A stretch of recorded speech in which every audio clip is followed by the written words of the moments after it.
और देखिए, विधानसभा चुनाव में हार पर कांग्रेस नेता लक्ष्मण सिंह का बड़ा बयान सामने आया है। उन्होंने कहा है कि जो नेता कांग्रेस से अलग हुए, उन्होंने कई राज्यों में सरकार बनाई, लेकिन एमपी में आपसी भीतरघात से हार गए।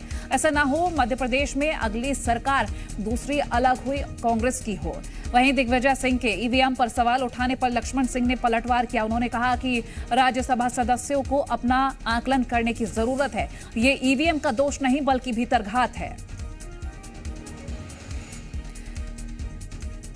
जी मीडिया संवाददाता अजय दुबे हमारे साथ लाइव जुड़ गए हैं। अजय से हम ताजा स्थिति लेंगे, जानकारी लेंगे। अजय, देखिए, कांग्रेस के अपने ही नेता लगातार ऐसे सवाल खड़े कर देते हैं जिसमें सोचने पर मजबूर हो जाए इंसान की।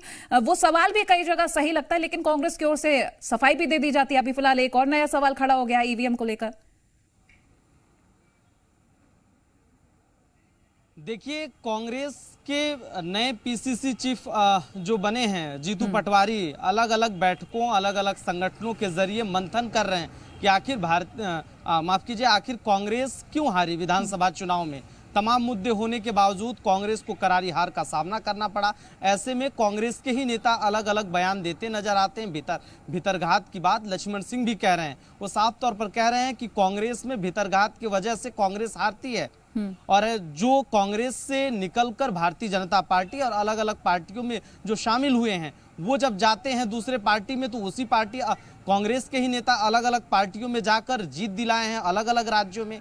तो कहीं ऐसा तो नहीं कि भीतरघात की वजह से हार हुई है। उन्होंने यह भी कहा कि अपने भाई दिग्विजय सिंह पर भी सवाल उठाया कि जो राज्यसभा सांसद हैं, उनको अपने आप का, अपना खुद का आकलन करना चाहिए। और उन्होंने कहा कि ईवीएम पर बार बार ठिकरा फोड़ना ठीक नहीं है। उन्होंने यह भी कहा कि जो बात वो कह रहे हैं, वो तमाम पूरी वीडियो जब राहुल गांधी अपनी भारत जोड़ो न्याय यात्रा लेकर मध्य प्रदेश में आएंगे, तो पूरी वीडियो उनको दिखाया जाए। क्योंकि मध्य प्रदेश में जो कांग्रेस है, उन्होंने कहा कि दलालों की वजह से जो है कांग्रेस लगातार जो है हार का सामना करना पड़ रहा है, क्योंकि भीतरघात की वजह से कांग्रेस को करारी हार का सामना करना पड़ रहा है। तो अब कांग्रेस लगातार जहां मंथन कर रही है, वहीं उनके ही पार्टी के लक्ष्मण सिंह ने अपनी ही पार्टी को सवालों के घेरे में खड़ा कर दिया है। उन्होंने कहा कि मंथन पार्टी जरूर कर रही है, लेकिन वो जो भीतरघाती हैं, जो कांग्रेस के अंदर बैठकर ही भीतरघात कर रहे हैं, ऐसे व्यक्तियों को तुरंत कार्रवाई करना चाहिए। और लक्ष्मण सिंह अलग अलग समय में मुखर होकर बोलते रहे हैं पार्टी के खिलाफ।